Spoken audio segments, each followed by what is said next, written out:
Okay, so remember when we used to do our substitution on integrals, on single integrals? Let's say maybe you have sine of 2x minus 6 dx. So basically what we used to do is we let u equals be some we let u equals 2x minus 6, and then technically then we just get du equals 2 dx, and then we technically get that dx is technically equals to du over 2. Then we can then rewrite that integral as just the same as equivalent to the integral of like sine of u multiplied by du over 2, or we can just say half multiplied by du. Notice that we obtain some factor there. We can then retry the same thing. Maybe let's say maybe you have cosine 10x plus 6. Then this is basically equal, let's say dx of that, and then we let u equals 10x plus 6. And then if we let u equals 10x plus 6, then we technically get that du is just basically 10 dx. Then from then we just get that dx is the same as du over 10. And that's just basically, we can then rewrite this integral as just cosine u multiplied by 1 over 10 du. Then we have something like that. Now keep in mind that every time we make that substitution, we obtain some factor there. So we just basically let u be a function. We just technically express u in terms of x. What wasn't really taught to us, or what wasn't really being specified, is that we basically let x be a function of u. So what am I saying? What I'm basically saying that this is the same as you're basically saying that 2x is basically the same as u minus 6, or you're basically just saying x equals a half u minus 3. Notice that that's how you end up with that half factor there. That's technically there. X is technically be half u minus 3. So what am I doing? We basically saying that let x be some function of u. So similarly, we can do the same thing with the double integral or triple integral, where we basically just evaluate our function at both u and v technically, because now we'll be looking at a double integral, where this will basically be a function of x and y, dy dx. So you can basically do the same thing even on this integral here, in this double integral here. Okay. So from then, let's say we have a double integral over some region R. Okay, so we have the double integral over a region of some function of x and y, dA. Then we can rewrite that as a double integral over some region, some other region. Remember, we're basically converting that. Remember that we basically change the boundaries as we move as we make substitution, if we recall from first year calculus. And then from here, then remember that we're basically just substituting in x and y being some functions of u and v. So we're basically going to say that f and x uv, and then y uv. Remember, we're basically making a uv substitution there. And then from then we just basically multiply by that factor, and that factor is technically going to be the Jacobian of that, xy uv. So this is technically that factor that I was telling you about, but only appears like for double integrals and triple integrals, or integrals of some sort. But evaluating the Jacobian is technically easy. You don't need to stress about that. Let me show you a quick thing here. Notice that this is a function of two variables. You can also have a function of three variables and stuff like that. But what we're basically doing is that since you have x, y, u, v, that's basically what you have. Then the Jacobian of that will technically be the determinant of the partial of x with respect to u, of the partial of x with respect to v, over the partial of y with respect to u, and then the partial of y with respect to v. So you just evaluate that determinant, and that will be your factor that you introduce there. So the whole point of this is that when you make the Jacobian of that, your integral should be basically simplified, especially when we come to the boundaries of that. Okay, so now I have a list of problems that I want to try out. You can go to section 15.9. I'm just basically going to do 16 and number 17, and then I'm going to go to question 10 of the additional exam then. Okay, so when we look at question 16, we have that we want to evaluate that integral where R is a parallelogram with the vertices given like this. So let's just see how we can tackle such type of problem here. Okay, so let me just see. Okay, so we have a parallelogram with those vertices right there, and those vertices are technically in the x and y plane. So let's just draw the x and y plane like that. Okay, so we have minus 1 3, where x is minus 1 and y is 3. It's basically somewhere there. And then we have 1 and minus 3. So we have 1 and minus 3, that will technically be somewhere there. Let's see, 1 and minus 3, that will technically be somewhere there. And then we have 3 and minus 1. So 3 and minus 1, that will technically be somewhere there. And then we have 1 and 5. So 1 and 5 will technically be somewhere there. So basically have that parallelogram like this. This is the y and this is our x. So we have a parallelogram that technically looks like this. No, I'm not sure if this one is going to pass through the origin, but let's just mark those points there. So this one is just minus 1 3, and this point here is just 3 minus 1, 1 minus 3 there. And if we get the equation of this line, it's technically going to be, first we need to find the gradient, which is just technically going to be minus 3 over 1 plus 1. That's technically minus 6 divided by 2, which technically gives us minus 3. So then our equation of that line, we have y equals minus 3x. When we plug in 1, we expect to get minus 3. And if we plug in 1 here, we technically get minus 3. So that line's just going to pass through the origin here. And then, so we have, just never mind the shape of this, but it should look like a parallelogram. It's not to scale. Just keep in mind that this is just a rough sketch of that. So then when we have all those points there, remember this is just the equation of this line here, y equals minus 3x. Remember, we have a point there that's technically just going to be 3 is to minus 1 there, and then we can get the equation of this line here. First, let's find the gradient of that. That will be minus 1 plus 3. That's technically going to be positive 2, and then you have 3 minus 1, that's 2. So you're just going to have y equals x, and then when you plug in 3, you expect to get minus 1. So what number must be subtracted in from 3 to give us minus 1? That's technically 4. So we get that we have x minus 4 as the equation of this line. And then remember that here you have a point 1 is to 5, and then you have a line here as well here. Then you technically have 5 plus 1, that's 6. 1 minus 3, that's minus 2. 6 over minus 2, that's minus 3. So you have y equals minus 3 x. Then from here, let's see, we plug in 1 and we expect to get 5. So we have minus 3 plus some number giving us, then that technically give us 5, and that's technically 8. Okay, so that's the equation of this line there, and then we can get the equation of this line here as well. Okay, so when we get the equation of the line here, then we technically get 5 minus 3, which is 2. And then we have that. That's technically just going to give us y equals x plus let's see, when we plug in 1, we're supposed to get 5, so it's technically x plus 4. So we have the equations of each lines of those are parallelograms from there. So now notice something, we can then rewrite this equation as technically y plus 3x equals 8. And then here we can rewrite this equation as just y minus x equals 4.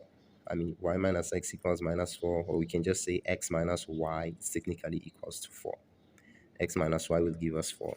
And this one, we have x minus y giving us minus 4 from that. And then this line here, we have minus 3x. That one is just fine. Or we can just rewrite it as just y plus 3x, technically giving us 0 from there. So then from then we can make a transformation using these equations. Notice that here you have y plus 3x, and then here you have x minus y being that. And then so we can make our substitution, let v, we can let v be y plus 3x, and we can let u be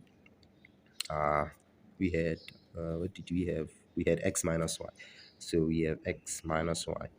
So then we need to basically eliminate either y or x from here. Notice that if we add both equations here, then we technically eliminate y. So u plus v will technically give us 4x, because if you add the sides here, then y and y will basically cancel out. Then you technically remain with that x equals u plus v over 4. And then how do we get rid of x? So we can basically say v minus 3u. Then we technically get that this is just y plus 3x minus 3x plus 3y. Then we basically have 4y. So this ones will cancel. Then we have v minus 3u equals 4y. Then we just basically get that y equals v minus 3u over 4. Then once we have something like this, then we basically work from there. You can basically get your Jacobian already from there, but then we just basically use those lines to transform this region in the xy plane to the region in the uv plane. Notice that here, this line here, we can start from any line. You have 4 lines from there. So if we start from this line where x minus y is basically equals to 4, that technically tells us that on this line that x minus y equals 4, this basically tells us that u equals 4. And then if u equals 4, then we basically get that we can just basically get that let's see, where's y? Y is technically this. Then this technically implies that y is technically be v minus 12 over 4. And then if you check here, y technically goes from 1, y technically goes from minus 3 to minus 1. So then you basically get something like this. V minus 12 over 4 basically goes from minus 3 to minus 1. Then we can multiply both sides by 4, and then we get minus 12. And then we get v and minus 12, and then we get just negative 4. Ne? And then from then we add 12 on both sides. Then we basically get that v goes from 0 to 8. And this is just a straight line. If we plug in, okay, let me just introduce this. If we plug in that v equals 0 here, we get 12 over 4, which is 3. Remember, u equals 4 everywhere out.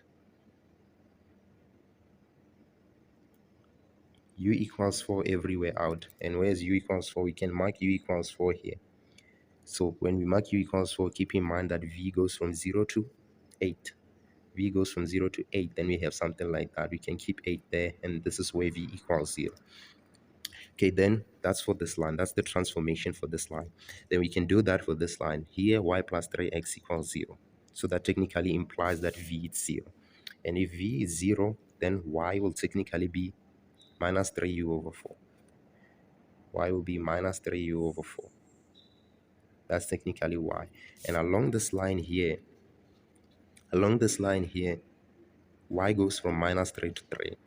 Y goes from minus 3 to 3, so that means minus 3u over 4 will technically go from minus 3 to 3, and then you multiply both sides by 4, then you get minus 12, minus 3u, and then you get 12 there, and then you just basically gonna divide both sides by minus 3 and change the inequalities because you're dividing by a negative number, so this one comes that side, and then divide by 3, just get 4, and then why do I keep forgetting this? And then you just basically have u there and then 4. Okay, so if v is 0, and remember, okay, let me just wait for my camera to respond. Okay, yeah. So if v is 0 along this line. So if v is 0, u goes from minus 4 to 4. So then we basically have something like this. Minus 4 to 4, then we have something like this, minus 4 and 4 there. So and then we can do this for this one, and this one is x minus y equals minus 4, and x minus y is basically u, so we use u equals minus 4. Then we can test that and check what happens when u equals minus 4. When u equals minus 4, we can plug that there, then we just get v plus 12 instead. When u equals minus 4, we get that y is equals to v plus 12 instead of 4. Then that's, and y technically moves on from 3 to 5. On that line, y technically moves from 3 to 5. So we basically have something like this, and then we can get that v plus 12 over 4 goes from 3 to 5. And then we can multiply by 4 there, and then we basically have 12, and then we have v plus 12, and then we basically have 20 there. And then we can basically subtract 12 from both sides, then we get that v goes from 0 to 8, right?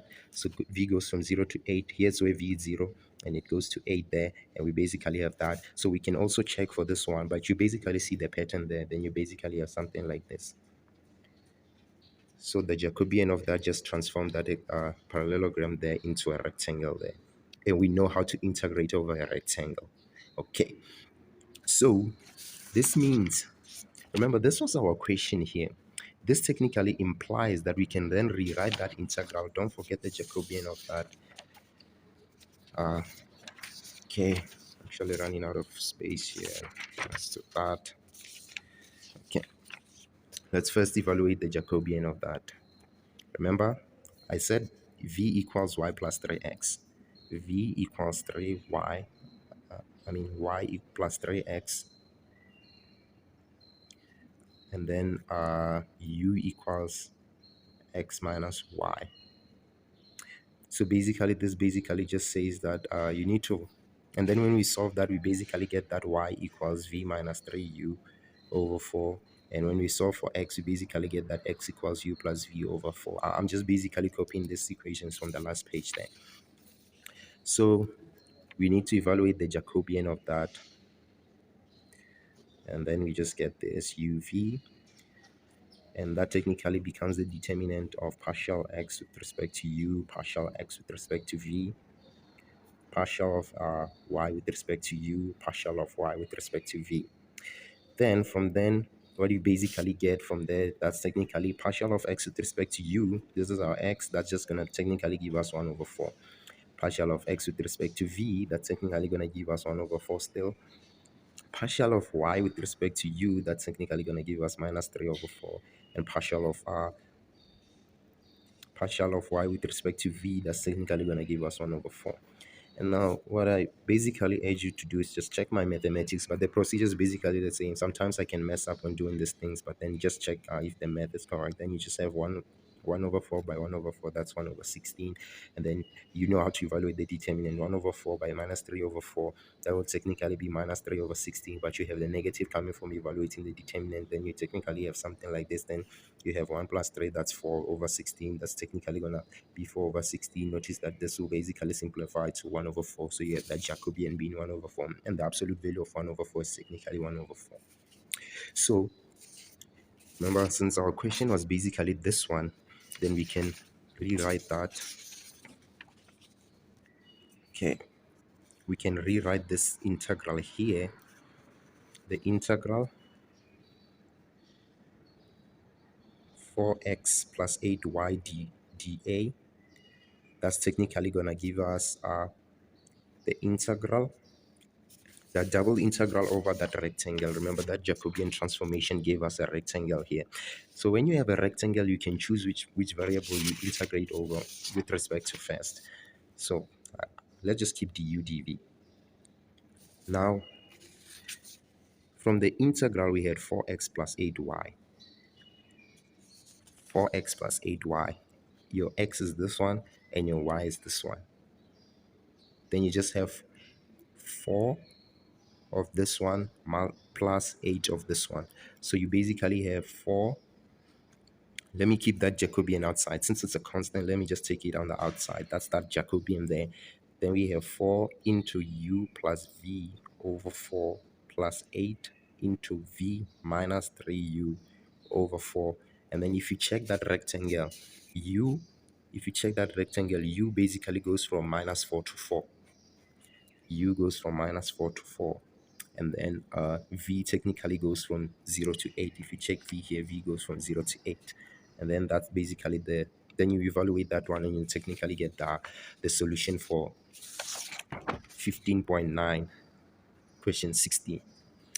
And then similarly, we can do like number 17 there, which is just this integral where R is the region bounded by the ellipse, which is this one. And we are given this time, fortunately, we are given like the transformations of that maybe in X and Y, and maybe in the XY and the UV planes. We're basically going to be using X equals 2U and Y equals 3V. Then from then, what we can basically do is like check what's happening here. So if you check 9x squared plus 4y squared equals 36, this is basically an ellipse if you check it. If x equals 0, then you have 4y squared equals 36. And for 4y squared equals 36, then we basically divide by 4, then we get that y squared equals 9. And then that leaves to y equals plus minus 3 for x equals 0. Then you basically get something like this, 3 and minus 3 there. And if y is 0, then you get 9x squared equals 36. And then if you divide both sides by 9, then you technically get 4. And then you basically have x equals plus minus 2. So you have positive 2, you have minus 2 there, and then you basically have, sorry about that, but it's basically an ellipse like that, minus 3, 2, minus 2, and positive 3. So that's our in ellipse there. So now, on that thing, now we're going to use our x is 2u and y is 3v. So we can then rewrite that ellipse there. And when we transform that, we basically have 9 into 2u square plus 4 into 3v square. This will technically be 36. And then 2 square, that's 4. 4 by 9, that's 36. Then we have 36u square plus 3 square, that's 9v square. And then we have 9 by 4, that technically gives us 36v square. That's equals 36. So this basically becomes a circle u square plus v square equals 1. So when we have u square plus v square equals 1 like this, don't forget the Jacobian, right? Let's just do that.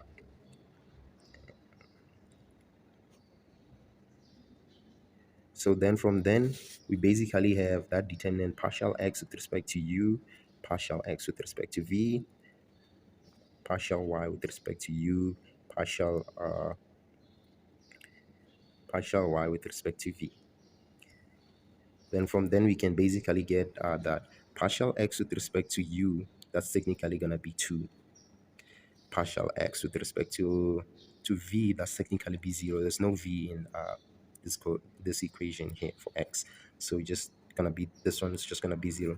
Partial y with respect to u, that's also 0 because this is just a function of v. And then partial y with respect to v, we basically get just 3. And then the Jacobian of that will be 6. The absolute value of that is technically 6. Okay, then that means that this integral here, x squared dA, this will technically give us okay, I like to keep my Jacobian outside because it's just a constant and it's an absolute, because it's positive, an absolute value of a positive number. It's technically that positive number. Then from then, what we basically do is like, since this is going in that direction, so I basically have, since x was given as 2u, then you basically have something like this, square du, whereby u, we're only moving horizontally like this. So u basically goes from 0 to the square root of 1 minus v square, and I took into consideration that you basically have half of that. So I only took consideration to half of that, then you basically have 2 of those. And I can also do the same, since v goes from minus 1 to 1, I can basically just take half of that. So then I'll have an extra 2 of that. And remember the 6 from the Jacobian there. So you basically have something like this into 1, and then you basically have 24 into the integral from 0 to 1, the integral from 0 to the square root of 1 minus v square, then of 4u square du, and don't forget dv there, du dv. Then from then we can just solve for this integral, and that will technically be the evaluation of that. Okay, thanks for watching. Don't forget to share and subscribe. And since the video is already long, you can just try out the question number 10 on the additional exam, and then if you have problems with that, you can just leave it in the comment section, and then that's where I'll be addressing the things.